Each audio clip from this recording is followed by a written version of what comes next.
Hello children, we are here with our computer networks next section, network topologies.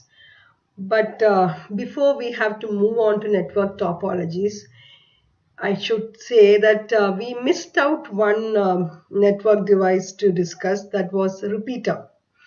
We actually finished based on the network devices as per the syllabus, that is our hub, switch, gateway and router, or router, gateway, that's order, chronological order. Then of course modem was discussed in the beginning.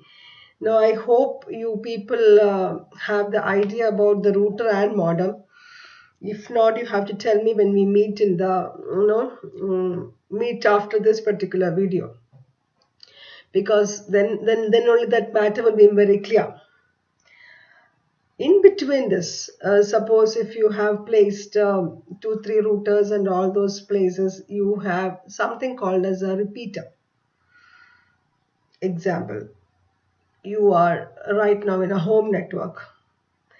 You might have purchased a broadband connection, say for example 10 Mbps of data, 10 megabytes per second. Okay, that's what is meant by 10 Mbps. Can go for 50 GB, 1 terabyte of data for a month, or whichever way it is. That is their plan. But if they are not placing this repeater device in between this different routers which they have placed, you won't be getting the connection fast as you're getting it now. So basically repeater is a device which amplifies a signal. I think I told that in beginning, but that much of explanation was not given. So let's move on to that section of repeater. Okay.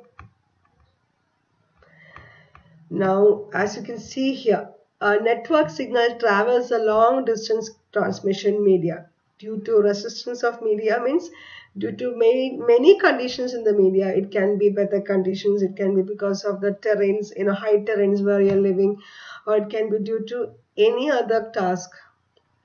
The signals can become big. The one more important thing which I didn't say was, suppose if your distance between your transmission, the center and your house is very far away, then automatically signals can become weak. Now in all such areas we need what we call as a repeater. It's a device. Even though a rectangular box is shown here, repeater is a networking device which regenerates a signal and forwards the signal with more power. Now let's just see what is a network signal. That is our repeater with a proper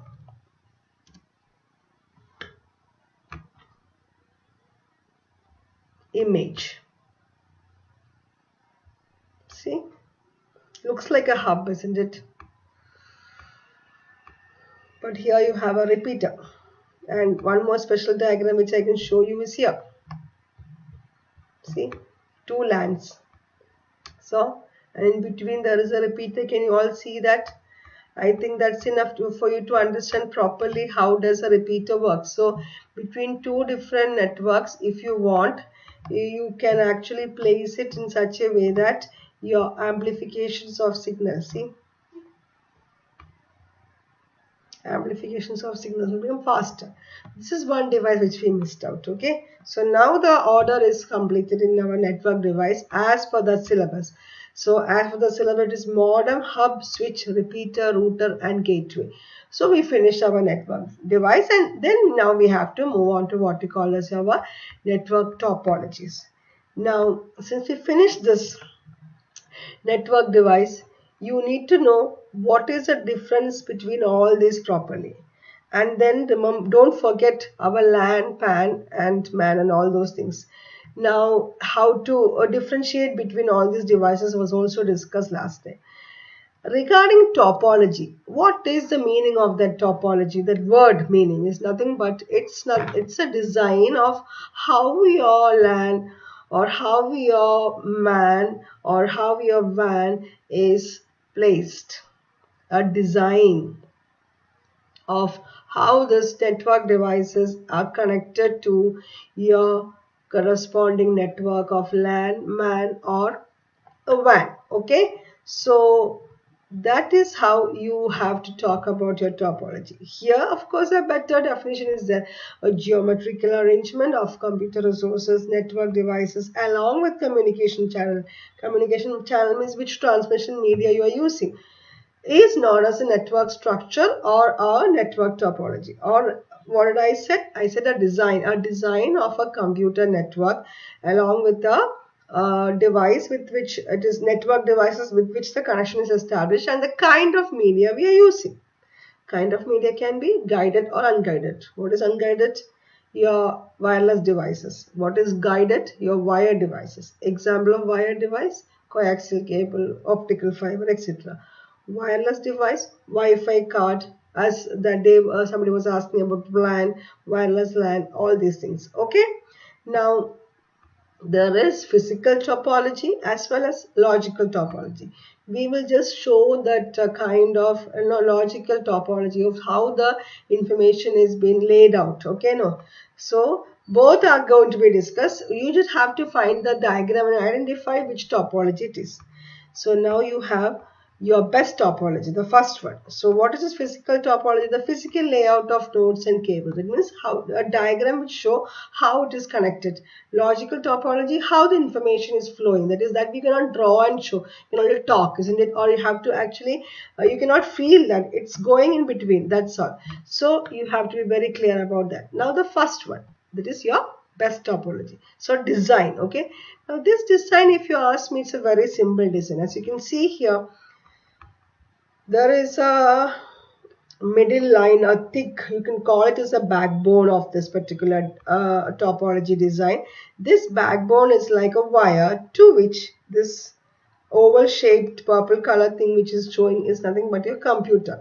Into this particular device or that wired section, your computer will be connected. So we call those computers as nodes. So when you have a system and all these are connected to this backbone, backbone we call it as, or this terminal we call it as, or the wire we call it as, whichever way, there should be a limit, no. So the number of devices which can be connected like this will be limited.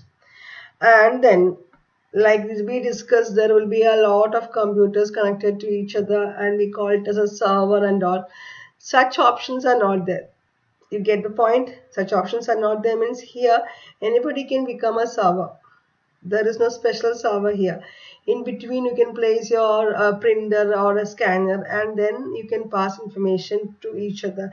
And as we were talking about filters of your hub and switch and all, here the data, if you want to transfer from this computer to, they say here, it will travel to this backbone. So automatically if this computer wanted to access, it can access. If this wanted to access, it can also access. If this wanted to access, definitely it can also access. No filtration can happen.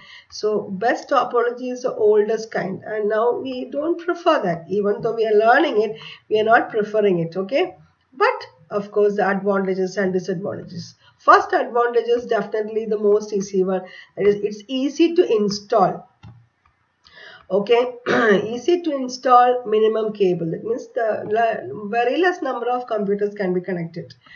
And the disadvantages is that a difficult reconnection. That means if one machine has to be added again once after the installation is difficult.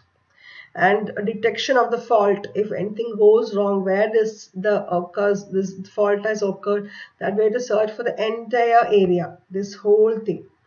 And as we already told, difficult to add new devices. And if transmission of data is has to be done flawlessly, and if something happens to that block, that this we call it as a backbone, then the whole interruption, or it stops the entire transmission.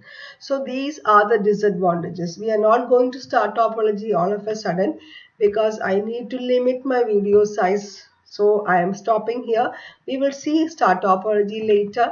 Let me just show you if I can with one design of this, and then we will stop. Okay, Yeah, I was just talking about the same way here. I will just type and show you the,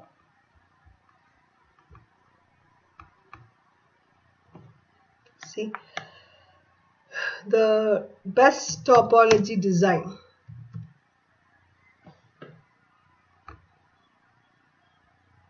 See, the images are shown somewhat similar to what we just saw. I just wanted to show a best one over here. Somebody like this way. See, yeah. See, this is one typical way of your best topology. So you have a terminator. What's the meaning of a terminator? One which ends. So this has to end. See, so this is your node. See, and we call this as a backbone. You can see it's called a backbone. So like this, so many are there. See, even this is also a good one. See, best topology. So you understood there will be always an end for both, and end A and end B will be there, and you can connect all these things. And as I was telling earlier, if you wanted to add more, then only the problem will come, because there you have to fix a number at the time of installation itself, which is difficult, isn't it? Or which is not going to be practical nowadays. That is one important thing to be kept in mind while we talk about the advantages and disadvantages. For you in your question paper, the question will come based on this, asking for what is best topology. Definitely that you can say with the help of a diagram, and then advantages and disadvantages. So go through it and let's stop for the time being. Okay, thank you.